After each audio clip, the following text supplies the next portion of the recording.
अस्सलामुअलैकुम my YouTube family, कैसे हैं आप सब लोग। आप सब लोगों को वेलकम टू किचन एक्सप्लोरर। और आज हम बनाने जा रहे हैं, सर्दियों में भी आप खाएं इसे, ऐसे रेगुलर भी खाएं, चुकंदर गोश्त, जो कि बहुत ही डिलीशियस बनता है। तो चलिए जी, जल्दी जल्दी इंग्रेडिएंट्स की तरफ चलते हैं। आजकल चुकंदर का मौसम है, बहुत अच्छे आ रहे हैं और स्वीट भी हैं टेस्ट में। तो सबसे पहले मैंने ले लिया है हाफ़ केजी बीफ, आप मटन भी ले सकते हैं, हड्डी वाला गोश्त लेना है। बाकी मैंने लिए हैं 5 स्मॉल साइज़ के चुकंदर थे, मैं कह सकती हूँ इसे कि 1.5 पाव के करीब लिए हैं चुकंदर। और इसे मोटे वाले ग्रेटर से ग्रेट करने के बाद मैंने इसे, ये देखिए, मोटे वाले ग्रेटर से ग्रेट करने के बाद इसे ढक दिया है क्लिंग रैप से, ताकि जो है वो हमें एंड में यूज़ करना है, बिल्कुल आखिरी के टाइम में हम डालेंगे और फिर हम प्रेशर कुकर को अगेन बंद करेंगे, तो फिर ये बिल्कुल ड्राई से हो जाएंगे और कलर ख़राब हो जाएगा इसका। मैंने लिया है 1 टीस्पून भर के रेगुलर ज़ीरा, 4 छोटी इलायची, 1 बड़ी इलायची, 2 सिनेमन स्टिक, 4 लौंग, 10 से 12 ब्लैक पेपर, 2 तेज़पत्ता। अच्छा, बाकी मैंने लिया है red chilli powder 1 teaspoon, 1 teaspoon लिया है पिसा हुआ धनिया, 1 टीस्पून लिया है सॉल्ट। बाकी मैं आपको बताऊं कि मुझे कुछ चीज़ें जो हैं, जो कि मैं ऐड कर दूंगी, आपस में मिक्स करूंगी, वो है 1 टेबलस्पून चिकन पाउडर, 1 टीस्पून भर के पूरा लिया है मैंने रोस्टेड कुटा हुआ धनिया, 1 teaspoon chilli flakes, half teaspoon garam masala और 1 टेबलस्पून मैंने लिया रोस्टेड कुटा हुआ ज़ीरा। ये जो 1 2 3 4 5, ये पांचों चीज़ों को मैं एक साथ कर दूंगी मिक्स, क्योंकि जब मैं इसे दम पर रखने के लिए जाऊंगी और प्रेशर कुकर को अगेन बंद करूंगी तो ये उस वक्त डलेंगी। तो प्लीज़ ये आप अच्छे से नोटिस कर लें। बाकी ये वाली चीज़ें भी हम कुकिंग में डालेंगे, मैं इनफैक्ट साथ में बताती भी रहूँगी। बाकी मैंने लिया है 1 बड़े साइज़ का अनियन, काफ़ी बड़े साइज़ का अनियन था, आपको उसकी स्लाइसेस से आइडिया हो रहा होगा। 1 अनियन लिया है मैंने और इसे मैंने स्लाइसेस में कट कर लिया है। 2 मैंने मीडियम साइज़ के टमाटोज़ लिए हैं, साइज़ ये है, पील करके स्लाइसेस कर लिए हैं। 2 टेबलस्पून मैंने लिया है फ्रेश जिंजर गार्लिक का पेस्ट, और कुछ मैंने ली हैं हरी मिर्चें, लाइक 6 से 7 हैं, और कोरिएंडर अभी नहीं काट के रखा है। कोरिएंडर हम एंड में काटेंगे, नहीं तो जब तक हमारा कुकिंग का सारा प्रोसेस होगा ये यहाँ काउंटर पर ख़राब हो जाएगा, क्योंकि गर्मी बहुत ज़्यादा पड़ रही होती है। अभी बस मतलब आगे पीछे मौसम चल रहा है, बस सर्दी की आमद है। तो बस चलें जी, हम जल्दी जल्दी जो है वो करते हैं, स्टोव की तरफ चलते हैं। मैंने एक प्रेशर कुकर में रेगुलर ऑयल जो हम यूज़ करते हैं कुकिंग, वो लिया है। आप चाहें तो सरसों का तेल भी यूज़ कर सकते हैं। मैंने लिया है मेजरिंग हाफ कप से थोड़ा सा ज़्यादा लिया है। इसमें हम ये अनियंस डाल देते हैं और इसे लाइट गोल्डन ब्राउन होने तक फ्राई करते हैं। प्याज हमारा लाइट गोल्डन की तरफ है, बिल्कुल डार्क गोल्डन नहीं किया है। जिंजर गार्लिक का पेस्ट ऐड करते हैं, स्टर करते हैं ताकि थोड़ा सा इसका कच्चापन खत्म हो जाएगा। 30 to 40 सेकेंड स्टर किया मैंने, बीफ ऐड कर दिया है।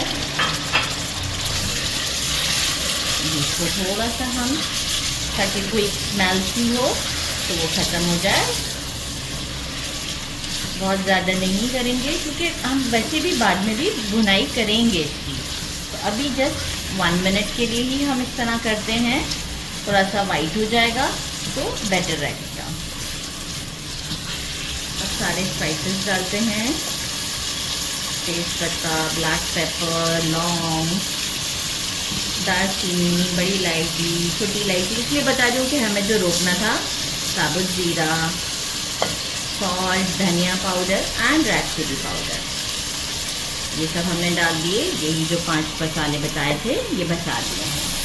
अच्छा, अब हम क्या करेंगे, साथ में टमाटोज ऐड कर देते हैं और इसे बस थोड़ा सा हम भूनेंगे। बहुत ज़्यादा टमाटोज को सॉफ्ट नहीं करना है, मसाले हमारे बर्न ना हो तो, और टमाटोज को भी स्पेस मिल जाए, तो थोड़ा सा हम पानी ऐड करते हैं और इसे सॉफ्ट कर लेते हैं, थोड़ा सा टमाटोज को, ज़्यादा नहीं। इसके बाद हम थोड़ा पानी ऐड करके और प्रेशर कुकर कर देंगे इसे, ताकि हमारा गोश्त अच्छे से गल जाए। देखिए टमाटोज हमारे थोड़े थोड़े सॉफ्ट हो चुके हैं। इस मोमेंट पर मैं इसमें 1.5 गिलास के करीब पानी डाल दिया है मैंने, और इसे हम लिड लगा देते हैं। और 40 मिनट्स मेरे प्रेशर कुकर को लगते हैं गोश्त को गलाने में। डिपेंड करता है आपके प्रेशर कुकर के ऊपर कि कितना टाइम लेता है। तो आफ्टर 40 मिनट्स के बाद शो करते हैं। गोश्त हमारा गल गया था। मैंने प्रेशर कुकर के बाद इसे पतीली में शिफ्ट कर दिया ताकि आपको आसानी हो देखने में। कैमरामैन का भी कहना ये था कि प्रेशर कुकर में लुक अच्छा नहीं आएगा, तो आप इसे पैन में बना दें। तो मैंने कहा चले पैन में कर देते हैं। इसके बाद तो हमारा मेन पर्पस तो गोश्त को गलाना था। फ्लेम को मीडियम रखा है अभी मैंने, और इसमें हम ये चुकंदर जो हमने ग्रेट करके रखे थे वो डाल देते हैं। और अब इसे अराउंड 4 to 5 मिनट्स तक के लिए हम भूनते हैं। फिर हम थोड़ा पानी ऐड करेंगे और इस पर लिड लगा के इसे कुक होने देंगे। तो थोड़ा सा भून लेते हैं फ्लेम को मीडियम करके प्रॉपर, और 5 मिनट्स के बाद आपको शो करते हैं। तब भूनते हुए मुझे तकरीबन 6 से 7 मिनट हो गए हैं, क्योंकि यहाँ पे हमें अच्छे से भुनाई करनी है। क्योंकि देखिए ऑयल साइडों पर आ चुका हुआ है।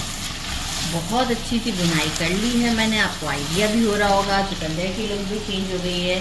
अब यह है कि थोड़ा सा कसर बाकी है चुकंदर में, तो हम मेजरिंग ½ कप के करीब पानी ऐड करते हैं, और इसे हम तकरीबन स्लो फ्लेम पर मैं इसे 5 से 7 मिनट तक कुक करती हूँ। इसके बाद जो हमारे कुछ स्पाइसेस बचे हैं वो हम डालने के बाद इसे दम पर रख देंगे।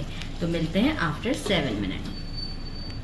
हटा दिया है। अब आप देख सकते हैं ऑयल साइडों पर आ चुका हुआ है। ये सारे स्पाइसेस जो मैंने कहा था ये हम including chicken powder, green chillies और कोरिएंडर अभी मैंने निकाल लिया। सब हम इसमें ऐड करते हैं और फ्लेम को हम स्लोली रखते हैं और इसे एक अच्छा सा मिक्स देते हैं, परफेक्ट सा,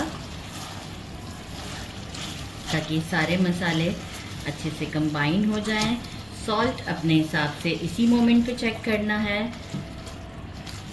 चेक कर लीजिएगा, मैंने चेक किया था, बराबर है। एक अच्छा सा मिक्स देते हैं। अच्छा, ये थोड़ा सा ग्रेवी वाला नहीं होता है, ये इस तरीके का ही होता है, भुना भुना सा। तो बस अब हम इसे लिड लगा देते हैं और आफ्टर 5 मिनट डिश आउट पर आपको इसे शो करते हैं। डिश आउट कर दिया। लुक क्या चेक कर सकते हैं, कैमरामैन जूम करके बताएं प्लीज़। और ये आप देखें, ज़बरदस्त हमारा रेडी है गोश्त हमारा। अब हम आपको इसे ट्राई करके बताते हैं। पराठे मैंने साथ में बना लिए हैं, नरम नरम से पराठे, बहुत ज़बरदस्त होते हैं पराठे। पराठे के साथ ये मुझे ज़्यादा पसंद आता है। गोश्त एकदम कंप्लीट कुक है, आपको आइडिया हो रहा होगा। बिस्मिल्लाहिर्रहमानिर्रहीम। बहुत डिलीशियस, बहुत ज़्यादा डिलीशियस है। एक्चुअल कलर देखकर बिल्कुल ऐसा लगता है कि नहीं बनाना चाहिए, नहीं खाना चाहिए, लेकिन वंस आप ट्राई ज़रूर कीजिएगा, आपको खुद डिफरेंस पता लग जाएगा कि ये कितना टेस्टी है। आप देख सकते हैं, मतलब हाथ ही नहीं रुक रहा मेरा। तो ज़रूर ट्राई कीजिएगा और पराठों के साथ कीजिएगा। मेरे चैनल को लाइक और सब्सक्राइब करना नहीं भूलिएगा। अपना ख्याल रखिएगा। अल्लाह हाफिज़।